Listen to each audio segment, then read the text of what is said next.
Les damos la bienvenida al conversatorio Discusiones en Bioingeniería, Modelado y Redes Moleculares, en el cual contamos con la participación de la doctora Adriana Patricia Mendizábal Ruiz, quien es doctora en genética humana por la Universidad de Guadalajara, miembro del Sistema Nacional de Investigadores Nivel 1, profesor investigador titular A del Centro Universitario de Ciencias Exactas e Ingeniería de la Universidad de Guadalajara desde 2006, miembro del cuerpo académico Investigación Genómica y Biomédica. También pertenece al núcleo académico de la Maestría en Ciencias en Bioingeniería y Cómputo Inteligente. Es miembro del núcleo académico del doctorado en Ciencias en Procesos Biotecnológicos. Además, ha recibido el reconocimiento de perfil deseable PRODEP desde 2009, galardonada por parte de la Fundación Pedro Sarkis Merregua en áreas de cáncer.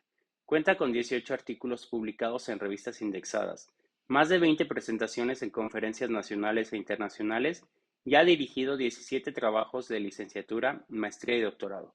Bienvenida, doctora. También agradecemos la participación de la doctora María Teresa Romero Gutiérrez.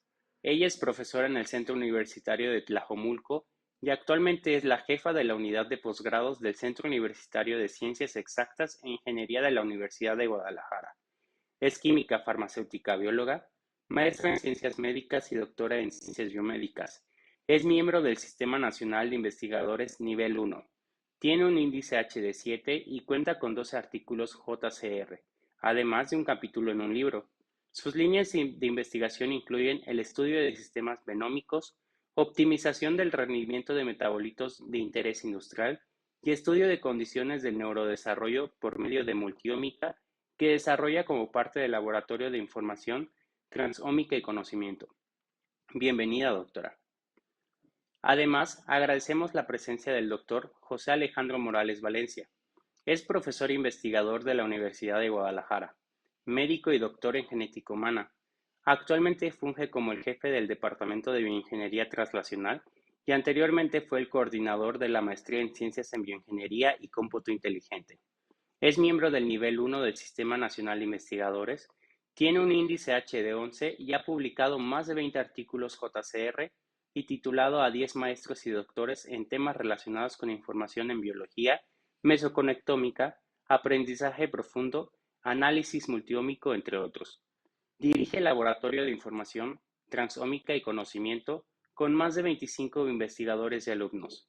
Forma parte de la Red Internacional de Investigación en Información y Biología DynaLife. Es miembro de la EMS-IEEE y de la Asociación Nacional de Biología Sintética. Bienvenido, doctor Valencia. Damos inicio al conversatorio.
Hola, soy Adriana, soy investigadora del Centro Universitario de Ciencias Exactas e Ingenierías y actualmente trabajo en el Laboratorio de Biología Molecular. También soy parte del programa de la Maestría en Ciencias en Bioingeniería y Cómputo Aplicado y colaboro con un grupo de investigación investigación que se dedica a buscar a generar conocimiento integrado, digamos como en una sola imagen, a través del análisis computacional, el desarrollo de modelos y el análisis matemático. Me acompañan conmigo en este conversatorio también investigadores del Centro Universitario de Ciencias Exactas e Ingenierías, el doctor José Alejandro Morales y la doctora Teresa Romero, y con quienes hablaremos del estado actual y los avances que hay en la bioingeniería al tratar de abordar precisamente la comprensión de los sistemas, de los organismos y también algunas de las aplicaciones que hay. Les pido por favor si se presentan. Pues hola a todos, soy Teresa Romero. Actualmente trabajo con el análisis de endofenotipos de manejo numérico y más ahorita en la actualidad con TDAH. También trabajo con sistemas genómicos y optimización de metabolitos de interés industrial. Hola, ¿qué tal? Yo soy Alejandro Morales, soy también investigador aquí, ya tengo un rato trabajando en temas que tienen que ver con análisis multiómico, obviamente pues genómica, proteómica, metabolómica. También estoy trabajando con otros aspectos de inteligencia artificial más recientemente y bueno, esos los estamos aplicando también para descubrir nuevos aspectos en la biología. Bueno, elegimos este tema precisamente porque es uno de las áreas en las que tanto en la maestría como en el grupo de investigación se están desarrollando proyectos. Y bueno, si ya es cierto que ya tiene un tiempo, no es tan nuevo este tipo de abordaje. Lo que sí es que en estas últimas fechas, en últimos años precisamente, ha habido grandes avances que tienen mucho impacto y mucha relevancia en lo que se viene, en cómo vamos a aprender y gran potencial de desarrollo también de terapias. Y bueno, voy a comenzar un poco introduciendo este tema. Y bueno,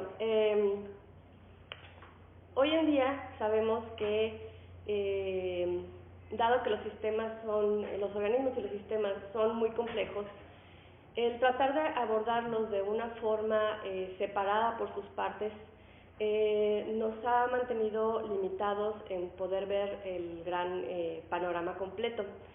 Y los sistemas biológicos han estado buscando precisamente abordar el estudio de estos organismos y estos sistemas de una forma más holística, de forma que se consideren todos los datos, toda la información al mismo tiempo para poderla comprender mejor.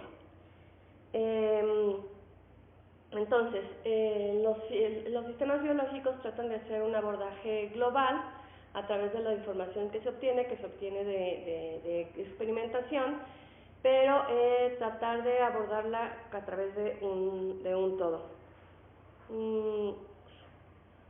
En los últimos años ha habido un gran avance precisamente de la obtención de datos gracias a todas las ómicas que han venido dando. Tenemos la genómica, la transcriptómica, la microbiómica, y todo esto ha dado una generación de gran cantidad de datos que de repente nos quedamos como con el problema de cómo manejarlos. Y los sistemas en biología han tratado de utilizar lo que son los sistemas computacionales y los métodos matemáticos para tratar de integrar todo de tal forma que lo podamos abordar y entender mejor. Los sistemas biológicos se pueden abordar como redes. En este caso, precisamente se busca que cada uno de los integrantes en estas redes quede representado al igual que sus interacciones. Las redes se pueden describir, se pueden representar como grafos. De hecho, la teoría de grafos es una teoría bastante viejita que surgió como una forma de tratar de responder un problema tan sencillo de cuántas veces podemos pasar por una serie de puentes en Königsberg, y Euler, bueno, finalmente después de un tiempo provió un resultado de cómo aproximar este problema. Y bueno, entonces a partir de esto es que surge la teoría de grafos, y la teoría de grafos hemos encontrado bastante útil para aplicarla a los sistemas biológicos. Además de que las propiedades de los sistemas, las características, también nos permiten entender un poco mejor estos sistemas. Y bueno, así simplemente nada más para comprender lo que son lo que les estoy hablando de grafos, me gustaría simplemente demostrarles una representación. Bueno, un grafo en general se representa con lo que serían los nodos, que lo representamos de esta forma, y las aristas, que son las que me estarían uniendo los dos nodos. Y esto entonces me estaría dando mi representación de un grafo. Los nodos pueden representar ya sea genes, proteínas, y las aristas me pueden estar representando las interacciones o las reacciones. Existen una serie de propiedades muy importantes y que nos sirven bastante para poder entender los grafos y traducirlo en lo que significa en un sistema biológico. Por ejemplo, cuántos están conectados, cuántos de sus vecinos a su vez están conectados con otros. También está la longitud del camino, que nos dice, bueno, cuántos pasos necesitamos para llegar a un punto a otro. Y también se le pueden dar pesos, podemos también hacer el análisis de centralidad, y esto nos permite, por ejemplo, saber que si se rompe esta relación de aquí, pues perdemos un componente de la red. De este modo es que nosotros podemos, a través de los grafos, obtener información, estudiar y comprender mejor cómo están relacionadas las funciones en los sistemas que estamos abordando. Existen muchos sistemas biológicos, existen muchos sistemas en los biológicos. Existen, por ejemplo, las redes de metabolismo, las redes de genes, de transcripción, reguladoras, y entre ellas también están las redes de las proteínas. Precisamente las redes de las proteínas son muy interesantes porque pues muchos sistemas están compuestos y las funciones a través de las proteínas. Y bueno, me gustaría un poco más hablar al respecto con nuestros acompañantes. Uno de los primeros grafos y que más se emplea es precisamente en el estudio de las redes metabólicas. Y bueno, algunos de ustedes, es precisamente en el estudio biológicos. Existen muchos sistemas en los biológicos. Existen, por ejemplo, las redes de metabolismo, las redes de genes, de transcripción, reguladoras, y entre ellas también están las redes de las proteínas. Precisamente las redes de las proteínas son muy interesantes porque pues muchos sistemas están compuestos y las funciones a través de las proteínas. Y bueno, me gustaría un poco más hablar al respecto con nuestros acompañantes. Uno de los primeros grafos y que más se emplea es precisamente en el estudio de las redes metabólicas. Y bueno, algunos de ustedes comentar por qué es esto? Bueno, resulta que la idea es, si quieres verlo así un poco genérica, en donde en las reacciones metabólicas están involucradas las enzimas, está involucrada la transformación de los metabolitos. En esta transformación de metabolitos entonces tenemos un sustrato, tenemos la enzima actuando, tenemos el producto. Para cada producto normalmente se vuelve un sustrato de la siguiente reacción, y de la siguiente reacción, y de la siguiente reacción. Entonces resultó una idea muy natural pensar que estos nodos de los que hablabas pues eran cada uno de ellos metabolitos, y si existía una reacción enzimática que los mediaba, pues había una conexión entre ellos. De esa manera tú puedes observar cómo todas las reacciones de un organismo pueden verse como un grafo.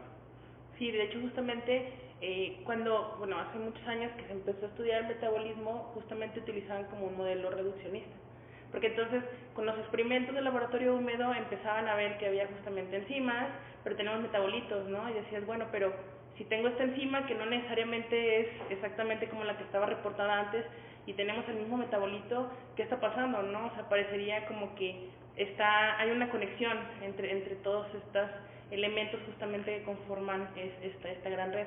Entonces, utilizar justamente grafos para poder estudiar este fenómeno biológico, y justamente como tú decías, ¿no? Tenemos nuevos aristas, tenemos enzimas que pueden tener el mismo metabolito tal vez, o hay uno que tiene dos metabolitos diferentes que son justamente sustrato para otro. Entonces, así empezamos a darnos cuenta de esta gran red, y justamente estudiarla de esta forma ordenada, pues podemos obtener como más información, ¿no? Claro, porque una perspectiva muy sencilla es cuando tú agarras y dices, tengo una molécula de tanto, de tal cosa. Y en el momento en el que la molécula se transforma, se parte en dos, yo puedo rastrear el movimiento de materia, claro, la biomasa. Y entonces los primeros ejemplos del análisis de los grafos fueron los balances de masa a nivel metabolismo, ¿no? Los famosos flux balance analysis. Y justamente, fíjate, o sea, está muy padre porque, ok, primero sabemos que existe algo que nos hace vivir, ¿no? O sea, este metabolismo. Y después decimos, ok, ya lo entiendo, bueno, entre comillas, porque hay partes del metabolismo que aún son un misterio, ¿no? Pero la mayoría de las cosas que conocemos, es decir, ok, pero ¿qué tal si yo tengo una aplicación?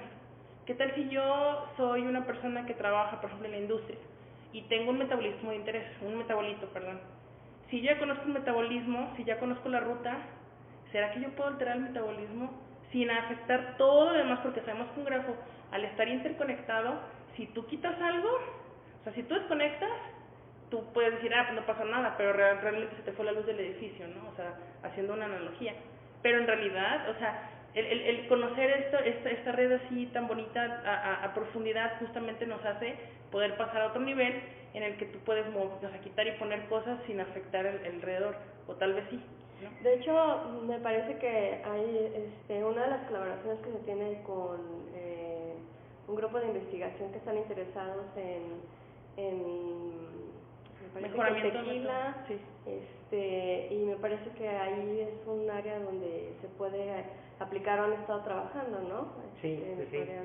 Llevamos un rato trabajando con colaboradores allá en CIATEC, en donde precisamente ellos tienen ciertas levaduras para las cuales su interés, por un lado, es que efectivamente sigan fermentando, o sea, pasar de compuestos de carbono como glucosa, con fuentes ordinarias, a alcoholes. Pero no solo se trata de producir ese tipo de productos, sino también producir otros metabolitos que tienen un gran sabor, ¿sí? Que tienen propiedades organolépticas muy agradables como compuestos aromáticos y así.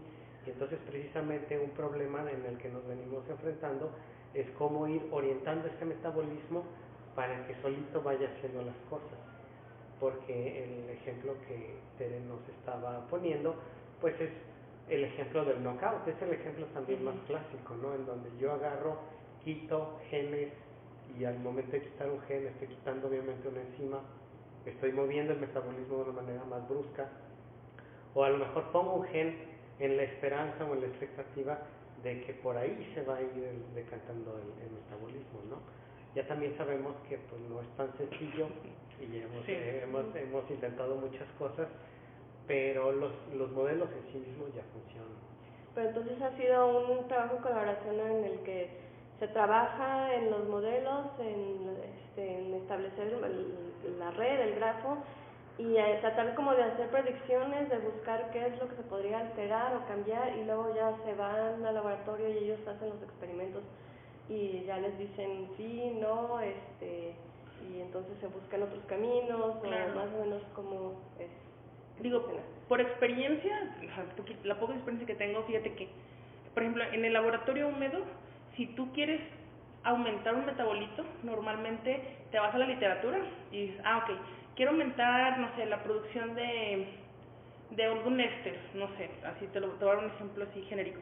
Entonces lo que puedo hacer es aumentar, o sea, en la literatura encuentro que si aumento la cantidad de azúcar o si diversifico los tipos de azúcares, naturalmente mi microorganismo va a obtener más ésteres. esa sería mi lógica, ¿no? O sea, porque yo me voy a la literatura y yo digo, bueno, si el otro mono le salió, pues a mí también me va a salir. Y entonces llego al laboratorio y pues me la paso 1000 años haciendo el trabajo y resulta que se murió, ¿no? O sea, porque realmente, o sea, no estoy haciendo menos el laboratorio húmedo, sino que a veces siento que no hacemos un análisis racional del experimento antes de hacerlo, ¿sabes? Y eso obviamente decanta en más tiempo, más dinero y más esfuerzo. Entonces, nosotros en el laboratorio que tenemos, pues es un laboratorio computacional, nosotros a través de modelos que se predicen por computadora, nosotros podemos decir, mira, aumenta o sea, quita esto, pone esto, no necesariamente uses esto, pero sí pone esto. O sea, estamos hablando de un modelo in silico. Entonces yo como, pues, o sea, yo te digo a ti, ¿sabes qué, Adriana? A ver, intento así el experimento. Entonces tú te vas al laboratorio y luego la probabilidad de éxito es un poquito mayor. ¿Sí me explico? Porque entonces estamos como que uniendo laboratorio húmedo y un laboratorio computacional para, o sea, no estoy diciendo que una cosa no funcione bien, sino que uno funciona mejor junto con el otro. De la mano. O sea, de nada me sirve a mí pasármela haciendo miles de modelos computacionales si nunca los llevo a la realidad. O sea, ¿de qué me sirve tener tantas, según, soluciones para la biología si no las llevo a la biología? Si entonces yo no me hago, o por ejemplo, imagínate pensar, o sea, si ahorita solamente me pongo a pensar en el ciclo de Krebs y modificar algo del ciclo de Krebs, ya me dio dolor de cabeza. Pero si yo me pongo a pensar que lo voy a llevar a una compu y que la computadora por medio de, no sé, redes neuronales o modelos metabólicos o ecuaciones diferenciales, ya te puedo sacar yo una predicción, entonces yo digo, bueno, ya me quité un esfuerzo, ¿no? Yo como persona que trabaja en laboratorio húmedo. Entonces, si te das cuenta, es trabajar los dos de la mano. Gracias. Bueno, precisamente una de las redes también muy interesantes y que comentaba yo al principio, que ha habido muchos, de repente hubo como una gran avance después de un estancamiento, pues es el de las redes de las proteínas, ¿no? Toda esta interacción entre proteínas y proteínas. Y al respecto, bueno, al parecer se han desarrollado, bueno, aquí entra mucho esta parte de la inteligencia artificial, ¿no? Con los sistemas, por ejemplo, como el Deep Learning y ahora esto del AlphaFold. ¿Me podrían comentar, bueno, qué es esto y cómo viene, pues, cómo entra dentro de abordar las redes, los sistemas? Ok, bueno, o sea, un problema muy grande en la biología, ya tiene más de 60 años, fue cuando se dieron cuenta de que efectivamente las proteínas interaccionan entre sí. Y las proteínas, pues a los que ya han estudiado un poquito de biología molecular saben que comienzan como una secuencia de aminoácidos. Esta secuencia de aminoácidos se pliega de una cierta manera y ese plegamiento genera una estructura que podemos asociar directamente con una función. Pero la relación entre la secuencia, la estructura y la función no es lineal. Si bien yo puedo saber y predecir cuál es la secuencia de este aminoácido a partir del gen, no podía, hasta hace relativamente poco, estimar a ciencia cierta cuál era la estructura de esta proteína. Medio tengo idea de que con esa estructura pues tengo una función, pero ese es otro tipo de historia. El asunto aquí es que AlphaFold vino como un modelo específico para poder estimar a partir de la secuencia de aminoácidos cuál es la estructura de la proteína. Y de hecho creo que Tere tiene ahí la línea del tiempo, ¿no? Sí, porque de hecho por ahí escuché que tiene como un origen muy interesante o divertido, que no es propiamente que ya estuvieran desarrollando esto pensando ya en la biología, ¿no? Claro. Sino que también nace como sus orígenes son diferentes, ¿no? Sí, fíjense que, bueno, antes que empiecen con la línea del tiempo me gustaría justamente hablar un poquito de la problemática también, ¿no? Dilucidar una estructura de una proteína no estaría fácil, porque hasta hace poquito tiempo, o sea, no sé, ¿qué será? 5 o 10 años, cristalizar una proteína, que es un paso antes justamente de dilucidar su estructura, literal era, si alguien logra hacer una cristalización de una proteína, literal ya se puede sentar en su lugar porque ya fue famoso para siempre, ¿no? O sea, es un procedimiento sumamente complicado, ¿no? Y de eso, o sea, ya tienes tu proteína cristalizada, estoy hablando de laboratorio, tienes la proteína cristalizada y te vas directamente a rayos X, resonancia magnética nuclear, y pues ustedes ya pueden ver ahí la estructura bonita. Si quieres, por ejemplo, ver el alfa hélice de una proteína, te vas a hacer dicroismo circular. O sea, hay técnicas, vaya, de laboratorio húmedo para poder dilucidar una estructura, ¿ok? O sea, yo puedo ver más o menos. Ahora, también existe el docking. El docking o la dinámica molecular, pues es una cosa, o sea, ya es como que los primeros pininos, vaya, de que la computación metiéndose en la biología un poquito. Entonces, el docking es sumamente complicado de hacer, o sea, uno, de programar, luego de entender, porque las métricas son extrañas, o sea, por no decir luego incomprensibles, y es súper tardado, o sea, necesita muchísimo poder computacional.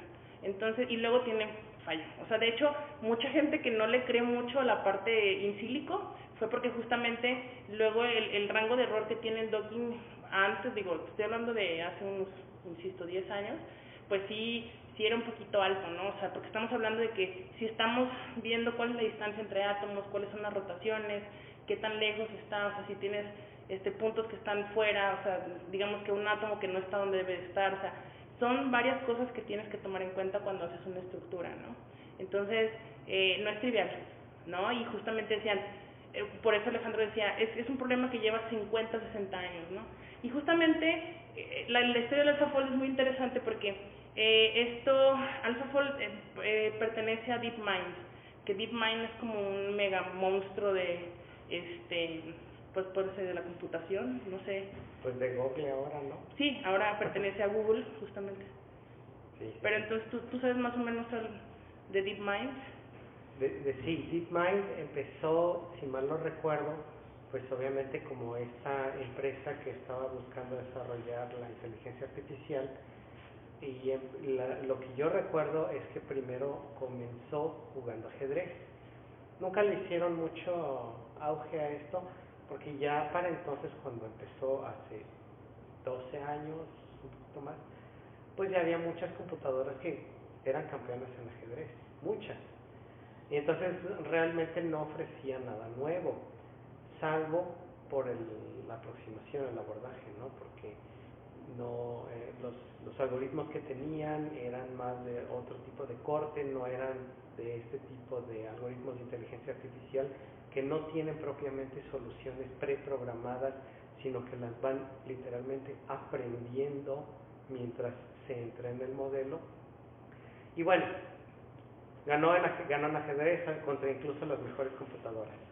Pero después, unos años más tarde, se les ocurrió aproximarse a otro tipo de problema más o menos del estilo, que es el problema del Go. El Go, a diferencia del ajedrez, es abierto. A medida que va avanzando el juego, el número de probabilidades de juego aumenta geométricamente. Entonces ningún modelo hasta la fecha podía ni siquiera aproximarse a algo cercano a una solución. Entonces DeepMind lanza AlphaGo. Y entonces AlphaGo en 2018, ¿sí? 18, 17, bueno, algo así, resulta que le gana al segundo mejor jugador de Go en el mundo en un intento, ¿sí? Claro, tuvo muchísima asistencia, era una computadora inmensa y estaba procesando una cantidad de cosas terriblemente grande, pero al año siguiente entonces refinan su modelo, compiten contra el primer lugar, le ganan así victoria aplastante, y entonces empieza toda la nueva carrera de DeepMind porque logró algo que ninguna computadora había sido capaz de lograr, porque era simple y llanamente imposible tratar ese tipo de problemas desde el punto de vista computacional hasta que ellos lo resolvieron, básicamente, ¿no? Sí, justamente es el parteaguas, porque justamente en el 2018 pasa esto que platicas, y en ese momento dicen, ¿saben qué? Creo que si hay potencial de que esta computadora pueda, o este algoritmo, toda esta iniciativa, pueda ayudarnos a resolver problemas de la biología, problemas complejos. Y justamente llegamos a donde te dices tú, dices, ok, o sea, el plegamiento de proteínas es un problema que nos ha quejado durante mucho tiempo. De hecho, o O sea, hasta a mí en el laboratorio, en lo que hacía con venenos, de repente elucidar la estructura de una toxina, o sea, una toxina que es pequeña, era un rollo, ¿no? O sea, o qué pasa si de repente yo así en el laboratorio super padre y no me sale plegada como es y no funciona, o sea, porque un solo cambio puede modificar la función, entonces ahí queda, ¿no? Entonces, realmente esto del plegamiento era un dolor de cabeza para todos, ¿no? Entonces, justamente, imagínense, 2018 estamos hablando, y estamos en 2022, o sea, 18, 19, 20, 21, 22, son 4 años de diferencia. Entonces, estamos hablando ahorita que ya usamos, bueno, ahorita no quiero entrar en detalles hasta más adelante, justamente en el 2019 empiezan a ver, o sea, empiezan a hacer la iniciativa de AlphaFold, que justamente ahora se encarga de elucidar la estructura de las proteínas, y en 2019 ya lo ven, o sea, gana un concurso que es el CASP, que es como de los grandes enigmas de la vida, o sea, no nada más tiene que ver con biología, sino tiene que ver con otras cosas, y resulta que ven que sí tiene muchísimo potencial y dicen, oigan, esto sí está como cañón, ¿no? Y entonces 2020 llega y resulta que sí, o sea, es aplastador, o sea, cuando hacen toda la predicción de estas proteínas, dicen, ¿saben qué? Sí funciona. Y algo que quiero resaltar y que es parteaguas tanto en este experimento como en muchos otros experimentos y descubrimientos que han salido a través de la computación, justamente de la ayuda de la computación en la biología, es que durante todo este tiempo AlphaFold se ha mantenido de código abierto y licencia abierta. Eso es algo, yo sé que igual para ustedes no es muy relevante, pero es sumamente trascendental. Al ser código abierto y licencia abierta quiere decir que cualquiera de ustedes puede, o sea, literal, agarrar el código, usarlo en su computadora, es limpio, o sea, es transparente. Entonces, ustedes pueden modificar parámetros, depende de lo que ustedes, bueno, depende de lo que ustedes quieran. Obviamente se necesita poder computacional, pero bueno, hay muchos servidores como creo que es en Google y en Amazon, que ustedes pueden pagar una cantidad, digo, esto es más para poder computacional más que para código. Entonces, literal, imagínense, en 2019, creo, 2020, cuando ya vieron que AlphaFold era así de super wow, resulta que empezaron con unas 300,000 proteínas más o menos, y de repente ya estábamos hablando de que ya teníamos el proteoma humano, o sea, ya estaba elucidado el proteoma humano, y pasó una semana, o sea, de que ya dijeron que AlphaFold era así la super chido, y en una semana ya teníamos el proteoma humano. Sí, de hecho, recuerdo esa competencia. El CASP es una competencia bianual,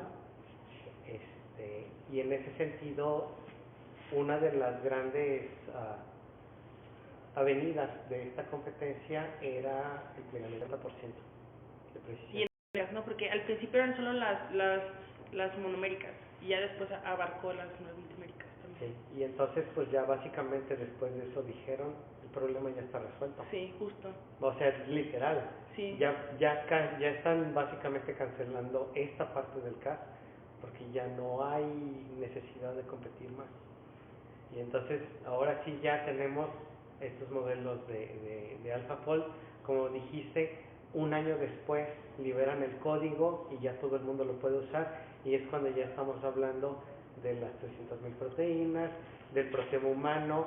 Incluso recuerdo haber leído la nota que un investigador del EBI, que es el gran centro de informática allá en Zúrich, tiene ya plegadas, ¿qué? 20 millones. 20 millones de... Literal, las secuencias que están reportadas hasta ahorita. Todas ya las secuencias todas del las Protein secuencias. Databank, ¿no? Sí. Ya están... Sí, y de hecho una cosa también muy bonita que justamente pues todo el mundo dijo, ya, por fin se resolvió uno de los problemas, ¿no? Era que decía, ok, tengo mi proteoma humano, pero también empezaron a abordar otra vez las enfermedades, por ejemplo, tropicales, que son como las que son dolor de cabeza para todo el mundo, y hay un montón de iniciativas mundiales, y justamente empezaron a decir, toma tu proteoma, ¿no? de dengue, toma tu proteoma de paludismo, obviamente de los microorganismos, no estoy hablando de que la enfermedad. Pero sí, entonces empezó a haber muchísimos avances en la ciencia. A mí eso me tiene sorprendida porque, insisto, son 4 años, o sea, no es como cuando descubrimos, por ejemplo, la PCR y hasta ahorita pues que ha cambiado, ¿no? O sea, sí, obviamente la hacen eficiente, más los cambios no han sido trascendentales, pero en este caso, por ejemplo, pues DeepMind vino a hacer un parteaguas literal en la biología, ¿no? Pero la cosa es que este desarrollo de inteligencia artificial no es exclusivo de DeepMind, y eso a mí también se me hace genial impresionante, auténticamente impresionante, porque liberaron el código en junio de 2021 y en septiembre, perdón, de ese mismo año, el año pasado, sí, básicamente hace un año, llega Baker. Baker es un investigador del MIT y agarra y dice, yo tengo un modelo diferente. Sí, y mi conceptualización es un poco diferente, ya estoy utilizando Graph Neural Networks, ya no estoy utilizando las aproximaciones sencillas que utiliza DeepMind, y entonces agarra y dice, yo tengo 99.9% de precisión, y además yo no necesito un server, yo puedo hacer esto en una computadora de casa, y yo no necesito de horas a días para plegar una proteína, yo lo puedo hacer de minutos a horas. Y entonces, o sea, ya hay una competencia muy grande por algunos grupos de investigación con estas empresas y con otras cosas que están haciendo, dándole la vuelta a todo lo que pensábamos acerca de la investigación y todas estas cosas, ¿no? Claro. De hecho, justamente, digo, o sea, sí, parecería que estamos hablando como puras locuras, ¿no? Porque tú dices, bueno, ¿y qué tanto puede afectar realmente un plegamiento correcto o más acercado? Porque pues ya saben que había pues un montón de, pues por ejemplo PDB pues tiene algunas proteínas que también pues la estructura era inferida, ¿no? Y pues funcionaba, sí, ¿por qué no? Pero en realidad, ¿cuál es el impacto, por ejemplo, en las áreas que nos interesan, ¿no? O sea, porque obviamente ya tenemos, o sea, ok, escalamos de 10 a horas, tenemos o sea, podemos hacer un plegamiento casi en mi compu, ¿no? Eso cómo llegaría, cómo se vería ya para gente que, por ejemplo, se dedica a las cosas de la salud, cosas agroalimenticias, a la industria, a todo lo que tiene que ver con, por ejemplo, sustentabilidad, o sea, cómo podemos ver impactado justamente este gran descubrimiento en esas áreas que son súper importantes. Si yo recuerdo haber leído un artículo acerca de precisamente tomaron algunas enzimas que ya se sabía que desdoblaban ciertos enlaces carbono-carbono que estaban presentes principalmente en plástico, ¿sí? Y entonces pues se pusieron a jugar con estos modelos de estructuras hasta que dieron con proteínas que podían hacerlo mejor. Entonces tomaron varios candidatos y eso les tomó semanas de estar estudiando, no décadas como normalmente tomaría. Y después de tomar los candidatos, construyeron las proteínas en el laboratorio húmedo, las evaluaron su función y efectivamente lograron describir enzimas que no existían previamente, que podían hacer la descomposición de los plásticos, si mal no recuerdo, 20-30% más eficiente, ¿no? Me llama la atención una cosa que dijiste ahorita, porque dices que no existían antes. Entonces eso me recuerda a un término que a ti te encanta usar, que luego no entiendo muy bien. ¿Biología sintética? No, es que Alejandro dice, literal llega al laboratorio y dice, vamos a alucinar proteínas. Y yo digo, ¿alucinar sí. proteínas? O sea, ¿a qué te refieres luego con eso? A lo que pasa es que resulta que este modelo de Baker del que hablaba, su programa se llama Rosetta y lo pueden descargar, lo puede utilizar quien sea y no hay ningún problema, ¿no? Pero te había comentado que eso lo publicó en septiembre. En diciembre sacó su nuevo desarrollo de Rosetta. Es un desarrollo de inteligencia artificial que, por las características del deep learning y así, normalmente se habla de que tiene capas atencionales y conceptuales y así. Hay una paragonia de términos que utilizan muy entretenidos, pero precisamente todos tienen que ver con la manera en cómo nosotros como humanos aprendemos, y ellos están emulando esas cosas en la computadora, ¿no? Entonces, derivado de estos nombres, él dijo, estas capas que estoy introduciendo son alucinadores de estructura proteica. Entonces, básicamente, a partir de ahí les llamamos pues a estos modelos que ellos utilizan, modelos alucinadores, que están empleando los conceptos y conocimientos acerca de todas estas estructuras ya conocidas para construir y crear estructuras nuevas. Es que justamente eso está muy padre porque de hecho hay por ahí algunos software que ya, de hecho, muy amigables. De hecho, literal, tú pones, por ejemplo, tal vez una función que digas, quiero una proteína que rompa fosfolípidos. Y entonces, literal, tú lo pones en el buscador y te da la secuencia de aminoácidos. Pero a ver, entonces, si está libre, si lo puede usar cualquiera, ¿qué tipo como de preparación o conocimiento se necesitaría para que alguien que quiere meterse en eso pudiera trabajarlo? O realmente si es así como los biólogos que nomás usamos la computadora para hacer el análisis de la chi cuadrada, ya podríamos sí, pero nosotros tres somos ninguno de nosotros es computólogo y lo hemos logrado, entonces tal vez, o sea, sí tiene su chiste, ¿no? Bueno, sí, la aproximación no es tan transparente. Todavía no son modelos o construcciones de usuario final, porque de hecho el campo se está moviendo tan rápido que no hay ni siquiera tiempo para hacer eso. Pero la formación que necesitas no es de supercomputólogo acá, años de experiencia, no. Como dices, no, o sea, resulta que ninguno de los tres es computólogo y los tres ya estamos usándolo. Y lo que nos tomó, pues, por ahí algunos meses de estarle picando a la computadora, saber lo más básico de programación, cómo descargas el programa, lo pones a correr en tu computadora, porque no es una instalación como normalmente lo entendemos. Y una vez que ya más o menos sabes cómo funciona, pues mandas llamar a las proteínas que te interesan, fijas las funciones que quieres optimizar y ya empiezas a trabajar por ahí, ¿no? O sea, meses. Y pues ¿a dónde va eso? Porque de repente pareciera, o sea, es impresionante el número, no me acuerdo si decía como 4.000 millones de proteínas ya se conocen. 20 millones. No, 20 millones.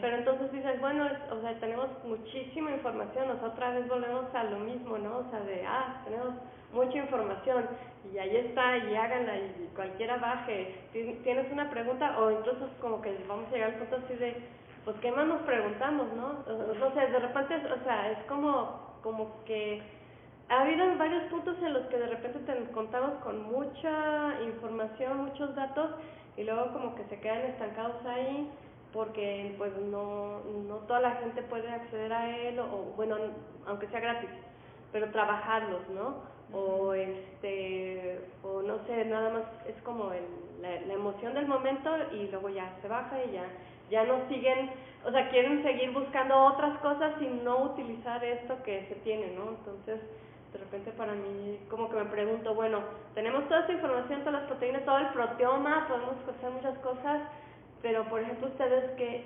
o sea, ya tienen como, vamos a hacer estas preguntas, o creen realmente que no se quede nada más como en la información, pues, ya tenemos y ya.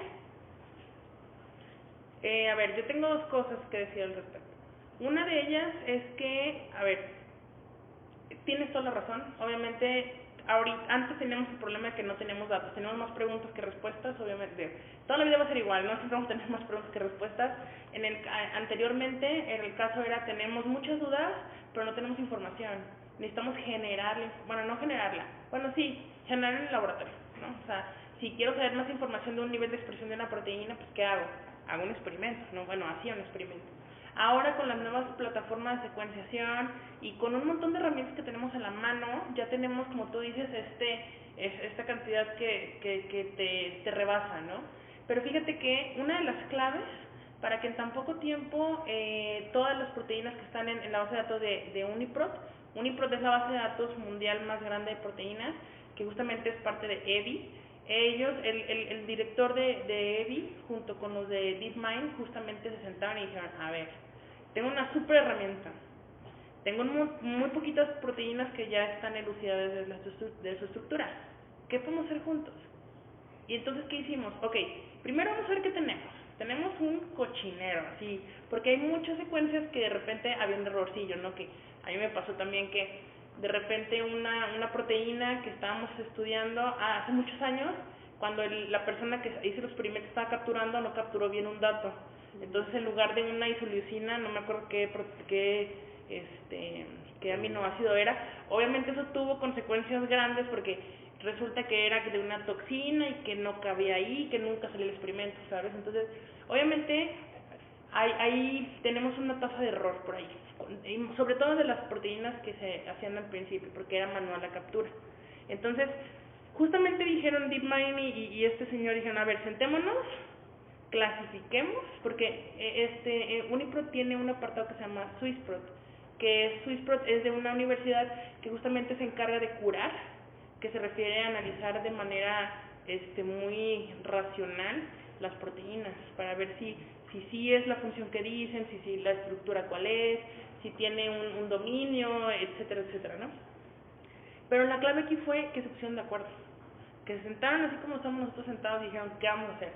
Vamos racionalizando toda la metodología para poder hacer esto de la manera, o sea, tenemos un buen algoritmo, pues vamos clasificando, vamos poniendo orden en los datos. Es lo que te digo yo a ti, siempre vamos a tener este problema de que tenemos un montón de información. Lo que tenemos que hacer es justamente sentarnos como estamos aquí nosotros y ponernos de acuerdo de qué es lo que vamos a hacer. Preguntas va a haber, o sea, preguntas toda la vida y cada vez van a ser más complejas, porque obviamente la ciencia va avanzando y eso hace que las preguntas sean más difíciles. Pero justamente haciendo un análisis racional de lo que queremos y a dónde vamos, justamente va a ser la diferencia entre seguir haciendo mil cosas y no llegar a nada, ¿sabes? Por un lado es eso. Y por otro lado, tenemos un detalle interesante con las proteínas plegadas, porque por ahí hay algunos articulillos, casi siempre en la parte de desarrollo de fármacos, que algunos investigadores se quejan, que dicen, ay, sí, su modelo muy padre, pero no funciona conmigo.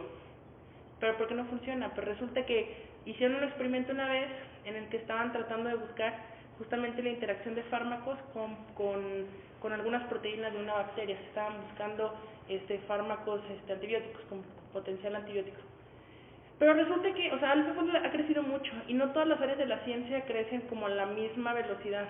Tenemos ahorita un problema fuerte en la parte de los fármacos. O sea, el desarrollo de fármacos, ¿cómo funciona? O sea, sí hay como técnicas que van de la mano de una computadora y de un laboratorio húmedo, pero como que todavía no se ponen de acuerdo en esa parte, ¿sabes? Como que la clave es ponerse de acuerdo. Entonces, si bien yo tengo un montón de familias, ya conozco las familias, ya las estructuré, pero no tenemos tantos fármacos, o es que dicen, ay, como no pega, o sea, que sigo queriendo hacer docking a fuerzas, pues. Y de hecho hay un Rosetta Docking, si no me equivoco. Ese ya, ahora sí cambia ese paradigma, ¿no? Que dices, bueno, es que si sigo obligando una técnica a que avance, o sea, que se quede estática la técnica, pero, o sea, siempre aplicarlo a todo, no sé si me estoy explicando, o sea, no puedo siempre estar haciendo transcriptomas para contestar preguntas de expresión, ¿sabes? No puedo forzar una técnica a que avance a pesar de que la ciencia avanza. Entonces tengo también yo como científica que sentarme y decir, ok, no tengo que adaptar las preguntas a las técnicas que conozco. Tengo que pensar en las preguntas y buscar técnicas para contestar las preguntas, ¿sabes? Entonces, para cerrar un poquito como yo opino, por un lado, sentarse a estructurar datos. La parte de la estructuración de datos es lo más importante, para no llegar a sentirnos como muy o sea, como muy, ¿cómo se dice eso? Como muy, como que ay, ¿cómo se dice eso? O sea, que te superan, pues, no sé, que te supera el dato a ti como investigador, que dices que tengo tanto que no sé qué hacer con él. Entonces, siéntate una semana con tus colaboradores y ve tus datos y pégale el teclado y di qué quieres decirme. Y ya una vez que sepas qué quieren decirte, ahora sí haces las preguntas, ¿sabes? Es lo que yo veo más o menos. Consolidando la parte de que hablabas de los fármacos y del docking, pues sí, efectivamente, ¿no? Esa Rosetta Docking, y ya está el painting, ya está casi todo el ecosistema listo para que entonces puedas empezar a hacer fármacos y probarlos y ver cómo si se doquean en la tentativa de que si se doquean es porque están interactuando. Entonces tú ya tienes este modelo en donde puedes probar, hacer 100 millones de pruebas en una semana, y eso jamás en la vida te da para hacerlo en ningún centro de investigación, en ningún lado en el mundo. Y entonces simplificaste todos estos ensayos para que haces solamente los significativos en el laboratorio húmedo, que ese es uno de los grandes propósitos de todos estos modelos computacionales, ¿no? Te vas a la una chip y vámonos. También, pero esa es otra historia. Yo puedo alucinar, digo, eso es personal, no es el alucinador. Yo puedo pensar en otro tipo de aplicaciones. ¿A dónde va? ¿No? Por ejemplo, que es ese tipo de aplicaciones de la medicina personalizada y de precisión y de así, ¿no? Yo agarro, secuencio el genoma de una persona, observo sus variantes, hago que todo su proteoma se pliegue y puedo determinar cuál es la viabilidad de un fármaco. O más sencillo todavía, yo tengo un bicho que estoy descubriendo como el COVID. Y entonces estoy viendo cómo produce estas proteínas, las pliego. En algún momento podré hacer la evaluación de la interacción entre proteínas, ya no solo el doqueo sencillo, sino también evaluaciones mucho más complejas como la de dos proteínas. En este caso podríamos hablar de la spike protein y el receptor. Y entonces determinar totalmente in silico cuáles son los blancos posibles para la interacción, para la infección, para interferir con ello, y entonces también sacar mucho más rápidamente un análisis, un pronóstico y diagnóstico de estas enfermedades, ¿no? Pues bueno, algo que nada más me gustaría comentar al respecto, algo que me parece muy importante y que me parece haberte visto también a alguien haberlo comentado en algún artículo, esta parte precisamente en la parte de biología, en el área que estamos, que ha tenido este buen tino de que todo se ponga a disposición libre, ¿no?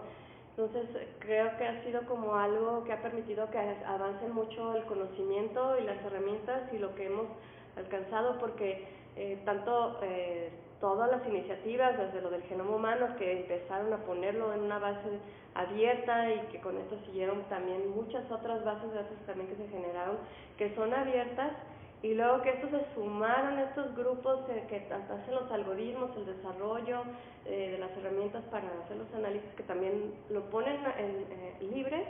Creo que ha sido como algo clave, ¿no? En el avance de dónde estamos hoy, y que bueno, me quería mencionarlo pues porque me parece que es un buen camino que podemos, que hay que seguir, ¿no?